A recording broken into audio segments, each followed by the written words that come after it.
दोस्तों, स्वागत है आपका देश के नंबर 1 न्यूज चैनल पर। बिना टाइम गवाए बढ़ते हैं इस घंटे की 5 बड़ी और ताज़ा खबरों में। रेलवे की बड़ी घोषणा, 1 जून से चलेंगी नॉन एसी ट्रेनें, टिकटों की बुकिंग होगी ऑनलाइन। पूरी खबर देंगे इस वीडियो में। पीएमओ के हस्तक्षेप के बाद अब हर राज्य को मिलेंगी गाड़ियां, राज्यों को उठाने होंगे बस ये कदम। जानेंगे विस्तार से। लॉकडाउन के बाद होटलों में सैनिटाइज स्टे उपलब्ध कराएगी ओयो, मिलेंगी ये सुविधाएं। पूरी खबर देंगे इस वीडियो में। लद्दाख, उत्तर सिक्किम में भारत चीन के बीच तनाव बढ़ा, दोनों ओर से हो रही अतिरिक्त सैन्य बल की तैनाती, जानेंगे विस्तार से। पहली बड़ी खबर निकल कर आ रही है। लॉकडाउन के बीच रेलवे ने आज महत्वपूर्ण ऐलान किया है। रेलवे अब नॉन एसी ट्रेनें चलाने की तैयारी में है। 1 जून से देश में रोजाना नॉन एसी टाइम टेबल वाली ट्रेनें चलेंगी। रेल मंत्री पीयूष गोयल ने यह जानकारी दी है। उन्होंने यह भी बताया है कि इन ट्रेनों की संख्या 200 होगी। 1 जून से चलने वाली इन नॉन एसी द्वितीय श्रेणी की ट्रेनों की बुकिंग ऑनलाइन उपलब्ध होगी। हर कोई नागरिक अब इन सेवाओं का लाभ उठा सकता है। वर्तमान में रेलवे द्वारा देश भर में कई राज्यों में फंसे श्रमिकों को उनके गृह क्षेत्र में पहुंचाने के लिए श्रमिक स्पेशल ट्रेनें चलाई जा रही हैं। श्रमिक स्पेशल ट्रेनों के अतिरिक्त भारतीय रेल 1 जून से प्रतिदिन 200 अतिरिक्त टाइम टेबल ट्रेनें चलाने जा रहा है, जो कि गैर वातानुकूलित द्वितीय श्रेणी की ट्रेन होंगी एवं इन ट्रेनों की बुकिंग ऑनलाइन ही उपलब्ध होगी। ट्रेनों की सूचना शीघ्र ही उपलब्ध कराई जाएगी। श्रमिक स्पेशल ट्रेनों की संख्या बढ़कर होगी 400। रेल मंत्री पीयूष गोयल ने यह भी जानकारी दी कि अगले 2 दिनों में भारतीय रेलवे श्रमिक स्पेशल ट्रेनों की संख्या प्रतिदिन 400 कर देगा। सभी प्रवासियों से अनुरोध है कि वे जहां रहें, भारतीय रेलवे अगले कुछ दिनों में उन्हें घर वापस ले आएगी। गोयल ने कहा कि राज्य सरकारों से आग्रह है कि श्रमिकों की सहायता करे तथा उन्हें नजदीकी मेनलाइन स्टेशन के पास रजिस्टर कर लिस्ट रेलवे को दे, जिससे रेलवे श्रमिक स्पेशल ट्रेन चलाए। श्रमिकों से आग्रह है कि वो अपने स्थान पर रहें, बहुत जल्द भारतीय रेल उन्हें गंतव्य तक पहुंचा देगा। अगली बड़ी खबर निकल कर आ रही है। लॉकडाउन के दौरान मजदूरों की खराब स्थिति के मद्देनजर प्रधानमंत्री कार्यालय को हस्तक्षेप करना पड़ा। कैबिनेट सेक्रेटरी राजीव गौबा ने खुद सभी राज्यों के मुख्य सचिवों और पुलिस महानिदेशकों से बातचीत की। इस दौरान एक बात सभी राज्यों की ओर से सामने आई कि ट्रेनों के आवागमन की मंजूरी देने में कहीं न कहीं अनावश्यक देरी हो रही है। जिला या मंडल स्तर से ट्रेन के लिए भेजा गया आवेदन जब तक राज्यों की ऊपरी इकाई तक पहुंचता है, तब तक बहुत देर हो जाती है।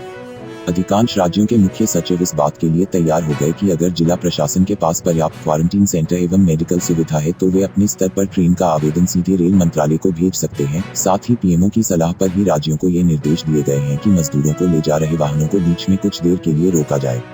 इसके लिए यात्रा का रूट चार्ट पहले से ही संबंधित राज्यों को देना होगा।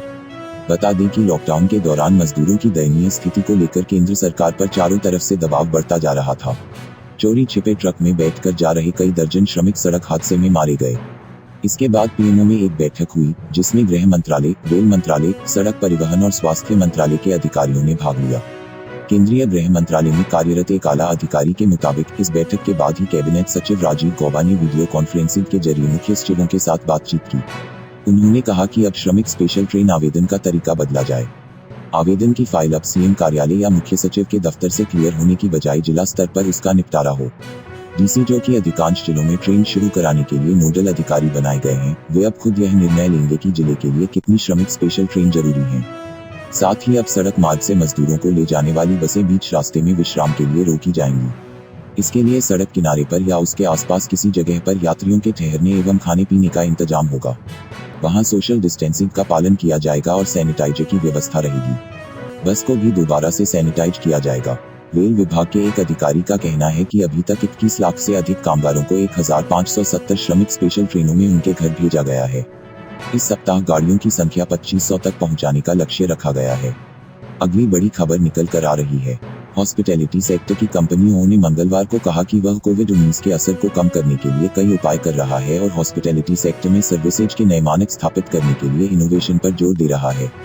उन्होंने एक बयान में कहा कि इन कदमों में ग्राहक परिसंपत्ति साझेदार और कर्मचारी केंद्रित पहल शामिल है। कंपनी पूरी तरह से टचलेस चेक इन व चेकआउट के साथ ही हाउसकीपिंग व रूम सर्विस को भी कम से कम मानवीय टच वाला बनाने की रणनीति तैयार की है। कंपनी के तहत आने वाले सभी प्रॉपर्टीज में सैनिटाइज्ड स्टे का टैग डिस्प्ले किया जाएगा, जो इस बात की गारंटी होगी कि वहां की सभी सुविधाएं पूरी तरह से सुरक्षित हैं। पहले चरण में ओ की योजना ऐसे सैनिटाइज्ड स्टे उपलब्ध कराने की है, जहां ग्राहकों को कम से कम स्पर्श करना होगा और बुकिंग प्लेटफॉर्म पर सैनिटाइज्ड स्टे का टैग लगा होगा। उन्होंने कहा कि कंपनी की योजना अगले 10 दिनों में 1000 होटलों में इन उपायों को लागू करने की है और लॉकडाउन में राहत मिलने के बाद देश के सभी 18,000 होटलों में इन्हें लागू किया जाएगा। बयान में कहा गया कि कंपनी इस बात को समझती है कि लॉकडाउन के बाद ग्राहकों की जरूरत में भारी बदलाव होगा। इसलिए इन दशाओं में कामकाज करने के लिए वो ने ग्राहकों को उम्मीदों पर खरा उतरने के उपाय किए हैं।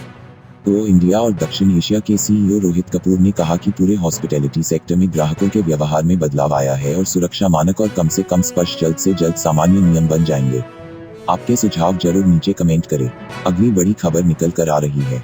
भारत और चीन के बीच सीमा विवाद को लेकर तनाव बढ़ता जा रहा है।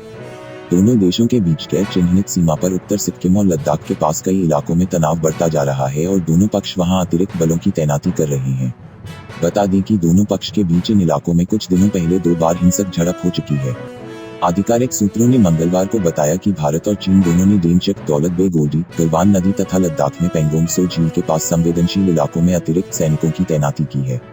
गलवान के आसपास के इलाके दोनों पक्षों के बीच 6 दशक से अधिक समय से संघर्ष का कारण बने हुए हैं। 1962 में भी इस इलाके को लेकर टकराव हुआ था। सूत्रों ने बताया कि दोनों पक्षों ने गलवान नदी और पेंगोंग त्सो झील के आसपास अपने सैनिकों की तैनाती की है। इन इलाकों में दोनों पक्षों की ओर से सीमा गश्ती होती है।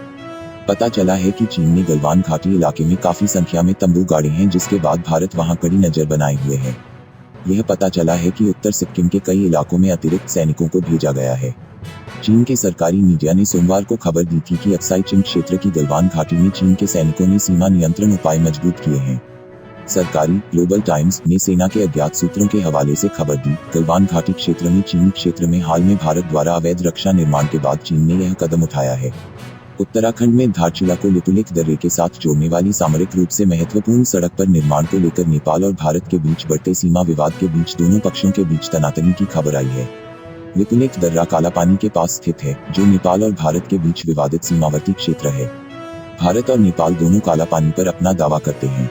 पेंगोंग त्सो लेक इलाके में बीते 5 मई को भारत और चीन के करीब 250 सैनिकों के बीच लोहे की छड़ों, डंडों से लड़ाई हुई और पथराव भी हुआ था, जिसमें दोनों पक्षों के सैनिक जख्मी हुए थे। एक अन्य घटना में सिक्किम के नाकुला दर्रा क्षेत्र में 9 मई को भारत और चीन के करीब 150 सैनिक आमने सामने हो गए। सूत्रों के मुताबिक घटना में दोनों पक्ष के करीब 10 सैनिक जख्मी हुए थे। दोनों सेनाओं के बीच तनाव पर न तो सेना न ही विदेश मंत्रालय ने कोई टिप्पणी की है।